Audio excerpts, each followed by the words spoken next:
Hello, everyone. Good morning. How are you doing today? I'm doing great. I was a bit busy this week, and today I was not quite sure whether I'll be able to do live or not our storytelling session because today it was my daughter's school assembly, and we went. Fortunately, I could come back on time, so that's why I quickly created this session, and we are live. So, we are continuing our ritual of every Friday meeting for my personal stories. How are you doing? How is everything at your end? What's your plan for the weekend? And what are you learning? Every day, dedicate some time for learning. Like for me, every day I learn something definitely, but Fridays I keep only for connecting with people and learning. So Friday is my learning day, right? So you can have any ritual that works for you for learning because when we are learning, we are growing, and there is so much to learn in this world. That's why just keep learning and keep growing.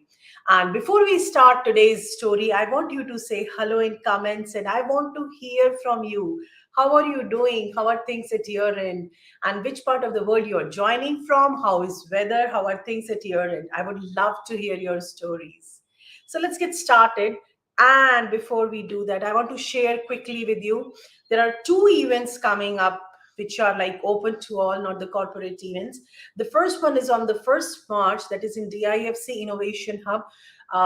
It is from 3 o'clock to 4 o'clock. It's a free event. You can join. QR code is there. I put the registration link as well here. We have three amazing speakers there. I'm one of the speakers. We are talking on three different aspects of life. So please register and join. I'm 100% sure you will love it.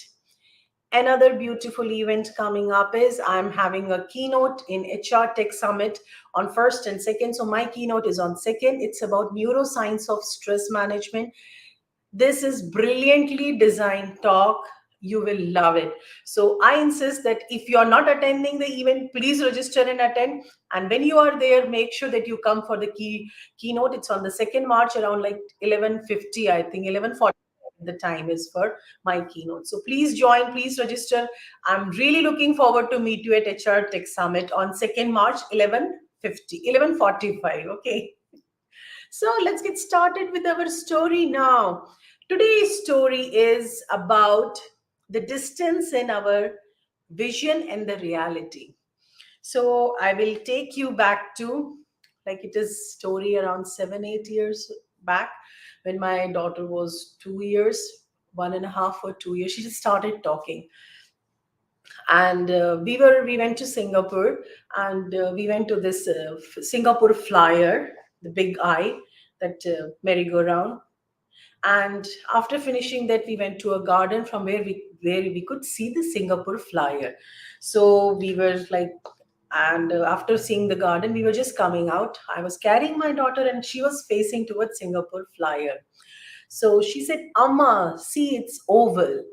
And I knew that she's looking at Singapore Flyer. So I said, "No, beta, it is circle." And she said, "No, it's oval, it's oval." And again, I repeated without even looking there. I corrected her because, of course, the Singapore Flyer is a circle. So, as a mother, I know that it's a circle and she's saying wrong, and I have to correct her. So, I told her again that it's a circle, it's not oval. But she continued, she was so confident. That's one thing I like about kids. They don't care how big you are, how much knowledge you have. If they know something, they are confident about it. And she insisted again, it's oval. And now the third time I realized that, yeah, something is there which I need to see because there is difference in what I'm thinking and what the reality is. So I turned my face and I looked at Singapore Flyer, and I realized from the angle where I was seeing it, or my daughter was seeing it, it was oval, it was not circle. So that moment of time I realized maybe the reality is different from different angles. The life is like that. If we see the same thing, same situation, same thing, but if two different people are seeing from two different angles, it will look entirely different. Similar kind of incident happened after a few years when I was a dentist for some dental treatment, and the doctor has was doing something in my mouth like the polishing or something. I don't know exactly what, because I'm not very keen on seeing dentist. Most of people are scared of dentists than any other doctors. So it's a beautiful research that why dog people are scared of doctors and especially dentists. Anyways, that we'll discuss some other day. So I was going through some treatment that day, and I had to keep my mouth open for some time. So, and I observed my eyes were open, and I observed the doctor was while doing the procedure, he was looking at clock or his wristwatch at the clock, and again he's doing. Again he look at the clock and he's doing. So, the first thought that came in my mind was, oh, he just wants to see more number of patients. That's why he's looking at the clock. He's not paying attention to my procedure. So for a moment, I thought, this doctor is not good because he's not fully focused on my procedure. Every 2 minutes he's looking at clock and he's doing something. So that's what I thought at that moment of time. The procedure finished. I took my medicines. I went back home. After 1 or 2 week, I had another visit with doctor for follow up. So I went again, and there was another some part of procedure to be done. So I was again sitting at that beautiful chair of dentist, the most scariest place. I was sitting there, and again he was doing some procedure on my teeth, and that time again he was doing the same thing, looking at the clock, looking at doing the procedure. That moment of time, nurse entered the room and she wanted to ask something, and doctor said, wait, let me finish it because I can't keep her mouth open for more than 20 minutes. And then I realized, why was he looking at clock every now and then? Why? Because he wanted to make sure that he finishes procedure fast so that I don't have to keep my mouth open for more than 20 minutes because it may impact my jaw bones here, the joint here. So he was having a different thought in his mind, but I was judging him based on his action. And it happens so many times in our life. If any of our colleague comes late to office, what do we think? That person is not punctual. They don't value their work. This is what their habit is. We think so many things. But how many times do we step forward and ask them, is everything okay with you? Because I have never seen you coming late, or I've seen that, okay, last 5 days you are coming late. Is everything okay with you?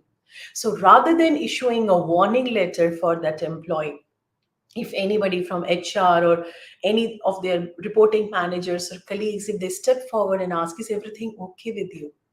That will make a lot of difference, because what we see and what the reality is, sometimes, not sometimes, most of the time, there is a huge difference in that.